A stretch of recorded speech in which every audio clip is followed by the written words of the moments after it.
Sir बहुत बहुत स्वागत है आपका और बधाइयाँ। अपने बारे में बताएंगे सर, क्या नाम है, अटेम्प्ट और माध्यम क्या है आपका? पहले थैंक यू आपको। और मेरा नाम संजीव है जी। मैं हिमाचल प्रदेश के कांगड़ा जिला से हूँ।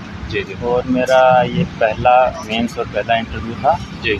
और मैं राजनीतिक विज्ञान जो है वो मेरा ऑप्शनल सब्जेक्ट है। ऑप्शनल माध्यम है हिंदी? हाँ, माध्यम हिंदी है। हिंदी, अच्छा बहुत बहुत। तो सर कैसा रहा इंटरव्यू आपका? इंटरव्यू बहुत अच्छा रहा। जो हम सोच के जाते हैं कि वहाँ पे पता नहीं क्या पूछ लिया जाएगा, लेकिन वहाँ पे एक कन्वर्सेशन होती है जो हम नॉर्मल बातचीत करते हैं। बस वो आपके व्यूज़ को जानने की, शायद मुझे ऐसा लगता है कि कोशिश करते हैं कि आप कितना डेप्थ सोच पा रहे हैं। जी जी। तो एक नॉर्मल सी कन्वर्सेशन थी और बहुत अच्छा लगा। अच्छा अच्छा। सवालात जो रहे कहाँ से कैसे पूछे गए?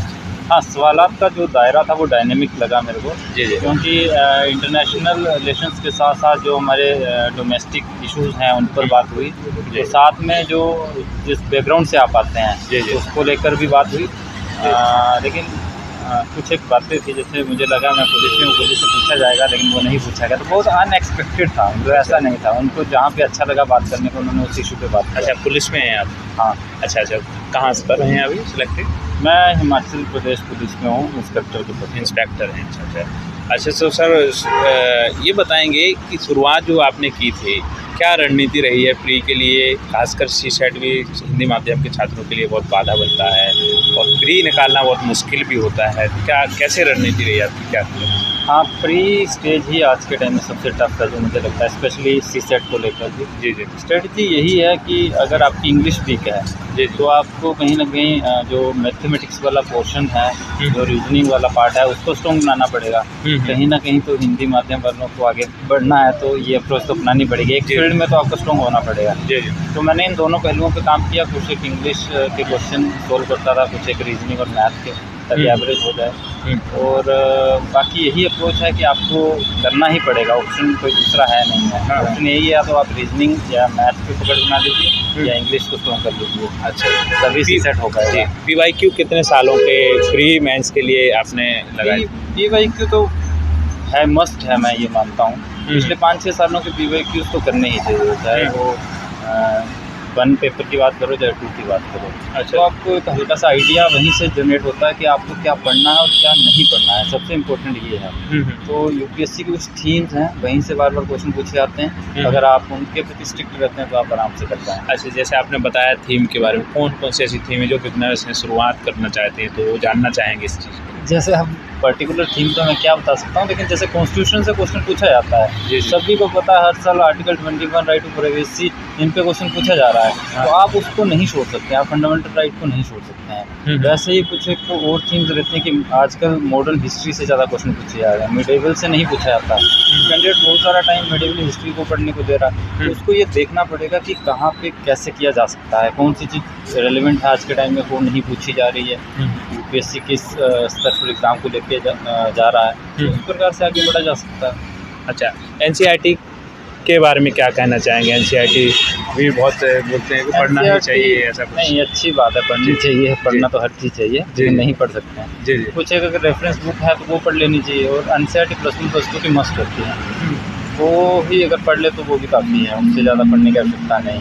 अच्छा अच्छा। सिलेबस के अकॉर्डिंग पढ़ना चाहिए, बुक के अकॉर्डिंग नहीं पढ़ना चाहिए। सिंपल सी बात है। सर पुलिस में आप हैं तो आपके लिए कब लगा था कि UPSC ही आपको करना है, इसके बाद या पहले से ड्रीम था आपका? नहीं, मैं स्टेट PCS की तैयारी करता था। मैं वहाँ भी 5 मेंस लिख चुका हूँ, इंटरव्यू दे चुका हूँ। लेकिन सर्विस के दौरान मुझे लगा कि अब मुझे अगर एग्ज़ाम देना है तो UPSC का देना चाहिए। तो मैंने वहीं से सोच लिया था कि मुझे UPSC देना है, तो इस बार मैंने उसके लिए मेहनत किया। मेंस के लिए क्या कहना चाहेंगे? मेंस के आंसर राइटिंग बाद में की थी, प्री के बाद में आपने की, शुरुआत से ही कर रहे थे? नहीं, जैसे कि मैंने बताया आपको कि मैं 5 मेंस के PCS के लिख चुका हूँ, तो मुझे एक्सपीरियंस था। लेकिन मैंने 2 महीने दिल्ली में आके स्पेशली तैयारी की, मेंस आंसर राइटिंग प्रैक्टिस की। जी जी। तो मेरा उसकी वजह से अच्छा हो गया।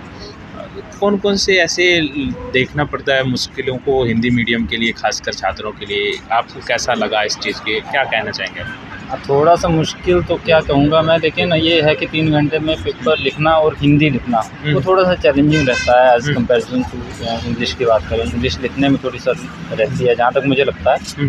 दूसरे स्तर पर ये देखें कि उतना एनरिच मटेरियल, लेकिन आज ये समस्या काफ़ी कम हो गई है, क्योंकि जो कोचिंग अकेडमीज़ हैं वो दोनों भाषा में अच्छा कर रही हैं, इंग्लिश में भी हिंदी में। ऐसा बहुत बड़ा चैलेंज नहीं है हिंदी के लिए भी, लेकिन ये है कि हमें आंसर जो लिखते हैं उसमें क्वालिटी देनी पड़ेगी, तभी बात बनेगी। तो हमें लगता है कि हम थोड़ा ना हिंदी वाले उतना अच्छा नहीं लिख पाते हैं जितना इंग्लिश वाले लिखते हैं, क्योंकि मैं हमेशा से टॉपर्स की कॉपी को देखता रहता हूँ, चाहे वो इंग्लिश की हो चाहे वो हिंदी की हो। तो जो हिंदी में अच्छा करते हैं उनकी क्वालिटी जब आंसर राइटिंग देखते हैं वो बहुत एनरिच होती है, बहुत अच्छी होती है। तो जब हम उस स्तर पर पहुँचेंगे तो हिंदी का रिजल्ट भी बहुत अच्छा आएगा, ऐसी बात नहीं है। अच्छा, नोट्स के लिए कैसे आपने नोट्स बनाए थे, शॉर्ट नोट्स जो होते हैं, या आपने किताबों से ही पढ़ना समझा कुछ? वैसे तो जो बुक्स हैं मैं उसी से ज़्यादा पढ़ता था, लेकिन मेंस के लिए मैंने जो है शॉर्ट नोट्स थोड़े तैयार करने की कोशिश की थी, जो मेरे को थोड़ा टाइम मिल पाया उसमें।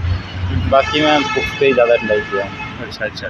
फोर्थ पेपर होता है एथिक्स का, और ऐसे के लिए क्या कर रहे थे, क्या रणनीति रही आपकी? स्कोरिंग सब्जेक्ट जो होता है। एथिक्स और एसए को मैंने दोनों को साथ में देखा है जी। और एथिक्स की तैयारी की है, एसए की स्पेशली तैयारी नहीं की मैंने। 2-3 जब मैंने टेस्ट लगाए एसए के तो मुझे लगा कि मैं अच्छा कर ले रहा हूँ। वो उसकी वजह से था कि मेरा बैकग्राउंड जो है वो पीएसआईआर का है, तो वहाँ से भी आपको एसए में जो, क्योंकि एसए जो है वो बहुत कंक्रीट नहीं आते हैं, वो बहुत ही अमूर्त किस्म के आते हैं। तो उसमें आपको ये है कि आप कितना क्रिटिकली अप्रोच लेके आगे बढ़ रहे हैं, तो आप इससे अच्छा कर जाएंगे। तो उसके लिए ये है कि आपको जैसे न्यूज़पेपर की घटनाक्रम को देखते रहो, एनालाइज करते रहो, जो एडिटोरियल आता है तो आप अच्छा लिख जाएंगे इससे। अच्छा।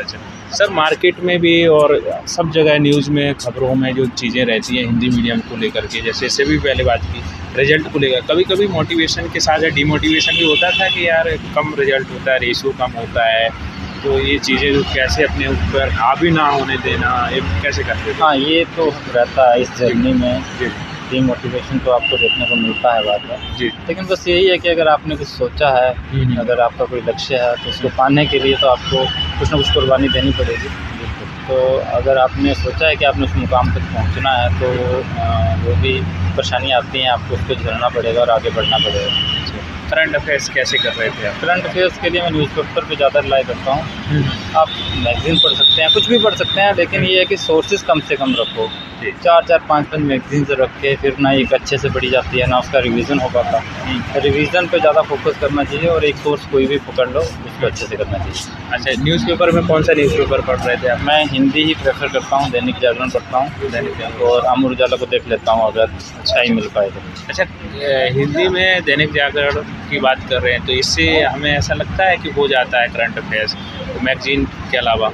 नहीं, बिल्कुल हो जाता है अगर आप स्ट्रिक्टली एक न्यूज़पेपर को फॉलो करते हैं। ऐसा हो सकता है कि आज वो न्यूज़ नहीं आ पाए जो इंग्लिश के उसमें हिंदू और इंडियन एक्सप्रेस में न्यूज़ आ पा रही है, लेकिन वो नेक्स्ट डे में